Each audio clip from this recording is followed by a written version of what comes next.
ఆకాశవాణి జాతీయ వార్తలు చదువుతున్నది డివి సత్యనారాయణ.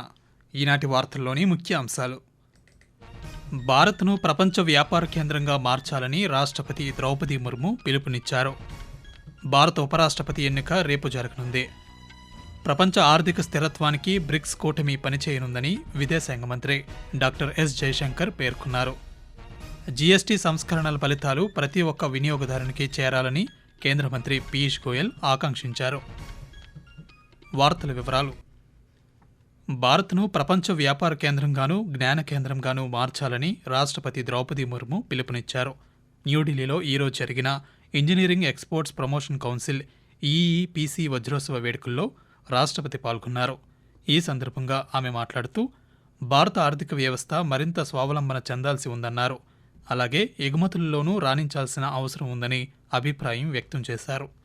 కోవిడ్ సమయంలో ఆత్మనిర్భర్ భారత్కు వేసిన పునాదులు మంచి ఫలితాలను ఇస్తున్నాయని చెప్పారు. ఆత్మనిర్భర్ భారత్ ద్వారా ప్రపంచ ఆర్థిక అస్థిరత ప్రభావం జాతీయ ఆర్థిక వ్యవస్థపై తక్కువగా ఉంటుందని రాష్ట్రపతి వ్యాఖ్యానిస్తూ, विगत 10 वर्षों में भारत के इंजीनियरिंग एक्सपोर्ट्स $70 बिलियन से बढ़कर $115 बिलियन से कहीं अधिक हो गया है. जब हम इस बात पर ध्यान देते हैं कि पिछले दशक के दौरान अंतर्राष्ट्रीय व्यापार के क्षेत्र में अनेक चुनौतियां रही है, तो निर्यात में ये वृद्धि अधिक प्रभावशाली प्रतीत होती है. इस उपलब्धि में ईईपीसी इंडिया का भी योगदान है. इस योगदान के लिए मैं आप सबकी सराहना करती हूँ. భారత ఉపరాష్ట్రపతి ఎన్నిక రేపు జరగనుంది. ఈ ఎన్నికలో ఎన్డీఏ కూటమి అభ్యర్థిగా సిపి రాధాకృష్ణన్, ఇండీ కూటమి అభ్యర్థిగా బి సుదర్శన్ రెడ్డి పోటీలో ఉన్నారు. లోక్సభలో 542 మంది సభ్యులు, రాజ్యసభలో 239 మంది సభ్యులు కలిపి ఉపరాష్ట్రపతి ఎన్నికకు మొత్తం 781 మంది పార్లమెంట్ సభ్యులు తమ ఓటు హక్కును వినియోగించుకోనున్నారు. ఈ ఎన్నికలో విజయానికి అభ్యర్థికి 391 ఓట్లు రావాల్సి ఉంటుంది. ఈ సంవత్సరం జూలైలో జగదీప్ ధన్కర్ అనారోగ్య కారణాలతో ఉపరాష్ట్రపతి పదవికి రాజీనామా చేయడంతో ఈ ఎన్నిక అనివార్యమైంది. ప్రపంచ ఆర్థిక స్థిరత్వానికి బ్రిక్స్ కూటమి పనిచేయనుందని విదేశాంగ మంత్రి డాక్టర్ ఎస్ జయశంకర్ పేర్కొన్నారు. ఈరోజు ఆయన బ్రిక్స్ వర్చువల్ సదస్సులో భారత్ తరపున పాల్గొని ప్రసంగించారు. స్థిరమైన వాణిజ్యాన్ని ప్రోత్సహించడానికి నిర్మాణాత్మక సహకార విధానాలు అవసరమన్నారు. ప్రపంచ ఆర్థిక చర్చలో వాణిజ్య విధానాలు, మార్కెట్ లభ్యత ప్రస్తుతం కీలక సమస్యలని వ్యాఖ్యానించారు. అడ్డంకులను పెంచడం, లావాదేవీలను క్లిష్టతరం చేయడం సరికాదని, అలాగే వాణిజ్య చర్యలను వాణిజ్యేతర విషయాలకు అనుసంధానించడం కూడా సరైన విధానం కాదని జయశంకర్ వివరిస్తూ, The world requires constructive and cooperative approaches to promote trade that is sustainable. Increasing barriers and complicating transactions will not help.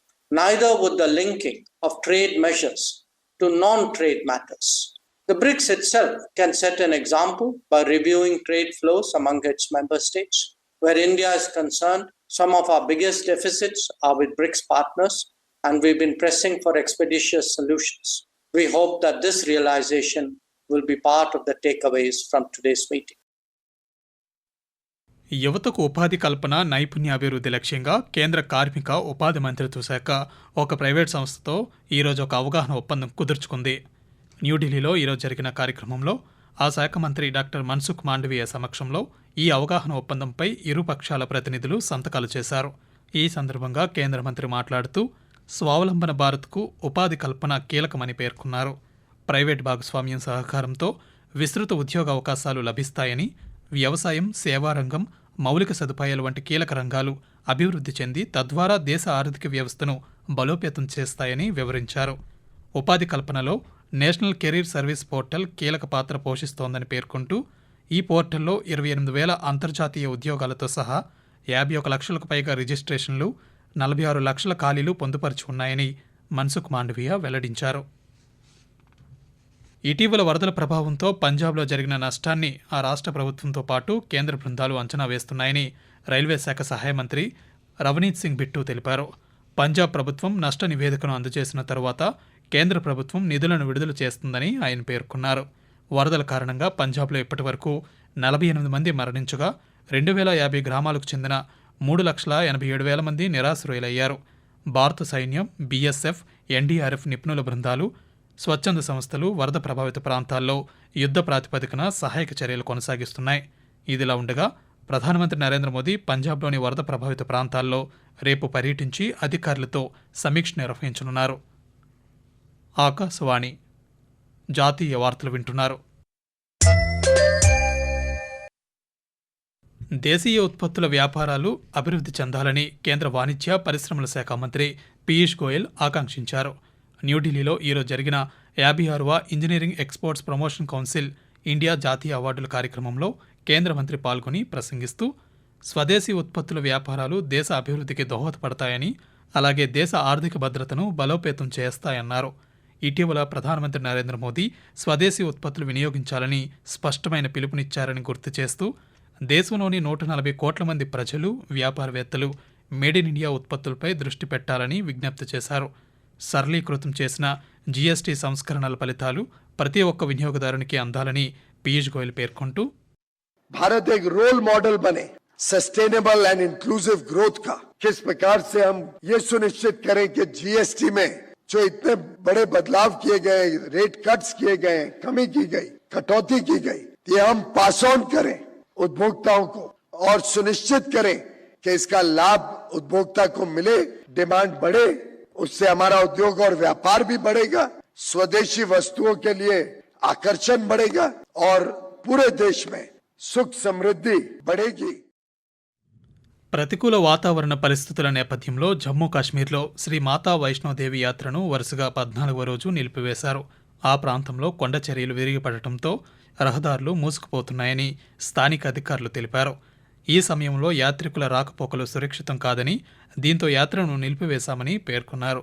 రహదారులపై కొండ చర్యల తొలగింపు పనులు జరుగుతున్నాయని, వాతావరణ పరిస్థితులు మెరుగుపడి రహదారులు యాత్రకు అనుకూలంగా ఉన్నట్లు నిర్ధారణ జరిగిన తరువాత యాత్ర తిరిగి ప్రారంభమవుతుందని అధికారులు వెల్లడించారు. బీహార్లో సవరించిన ఓటర్ల జాబితాలో చేర్చడానికి ఆధార్ కార్డును గుర్తింపు రుజువుగా అనుమతించాలని సుప్రీంకోర్టు ఈరోజు ఎన్నికల సంఘాన్ని ఆదేశించింది. దీని ప్రకారం ఓటర్ల జాబితాలో పేరు చేర్చడానికి ఆధార్ కార్డును స్వతంత్ర పత్రంగా సమర్పించవచ్చు. ఓటర్ల జాబితాలో చేర్చడానికి ఎన్నికల సంఘం అధికారులు ఆధార్ కార్డును స్వతంత్ర పత్రంగా అంగీకరించడం లేదని పలు రాజకీయ పార్టీలు పిటిషన్లు దాఖలు చేసిన నేపథ్యంలో జస్టిస్ సూర్యకాంత్, జస్టిస్ జోయి మాల్యా బాగ్చీలతో కూడిన సుప్రీంకోర్టు ధర్మాసనం ఆదేశాలు జారీ చేసింది. దేశ శాస్త్రీయ పురోగతిలో మానవ వనరుల సామర్థ్య నిర్మాణం కీలకమైన అంశమని కేంద్ర శాస్త్ర సాంకేతిక శాఖ మంత్రి డాక్టర్ జితేంద్ర సింగ్ అన్నారు. ఇండియన్ నేషనల్ సైన్స్ అకాడమీ రూపొందించిన సైన్స్ అడ్మినిస్ట్రేటర్ల కోసం ఒక వారం రెసిడెన్షియల్ అడ్మినిస్ట్రేటివ్ శిక్షణా కార్యక్రమాన్ని ఆయన ఈరోజు ప్రారంభించారు. ఈ సందర్భంగా మాట్లాడుతూ సైన్స్ అడ్మినిస్ట్రేటర్లు మేనేజర్లుగా మాత్రమే కాక వికసిత్ భారత్ కోసం భవిష్యత్ నాయకులుగా తీర్చిదిద్దేలా మాడ్యూల్లో కమ్యూనికేషన్ నైపుణ్యాలు, పరిశ్రమ దృక్పథాలను చేర్చాలని సూచించారు. జాతీయ వార్తలు ముగించే ముందు ముఖ్యాంశాలు మరోసారి. దేశీయ స్టాక్ మార్కెట్ సూచీలు ఈరోజు స్వల్ప లాభాలతో ముగిశాయి. ఉదయం సెన్సెక్స్ 80,710 పాయింట్ల వద్ద ప్రారంభమై చివరకు 77 పాయింట్లు లాభపడి 80,787 వద్ద స్థిరపడింది. నిఫ్టీ 32 పాయింట్ల లాభంతో 24,773 వద్ద ముగిసింది. డాలర్తో రూపాయి మార్కం విలువ ₹88.27గా ఉంది. వాతావరణం. అల్పపీడన ప్రభావంతో రానున్న 2 రోజుల్లో రాజస్థాన్ నైరుతి ప్రాంతంలోనూ, ఉత్తర గుజరాత్లోనూ అతి భారీ వర్షాలు కురిసే అవకాశం ఉందని భారత వాతావరణ విభాగం ఐఎండీ అధికారులు తెలిపారు. పశ్చిమ బెంగాల్, సిక్కిం రాష్ట్రాల్లో కూడా అక్కడక్కడ భారీ వర్షాలు కురిసే అవకాశం ఉందన్నారు.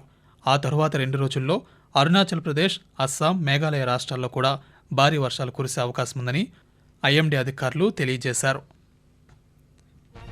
భారత్ను ప్రపంచ వ్యాపార కేంద్రంగా మార్చాలని రాష్ట్రపతి ద్రౌపది ముర్ము పిలుపునిచ్చారు. భారత ఉపరాష్ట్రపతి ఎన్నిక రేపు జరగనుంది. ప్రపంచ ఆర్థిక స్థిరత్వానికి బ్రిక్స్ కూటమి పనిచేయనుందని విదేశాంగ మంత్రి డాక్టర్ ఎస్ జైశంకర్ పేర్కొన్నారు.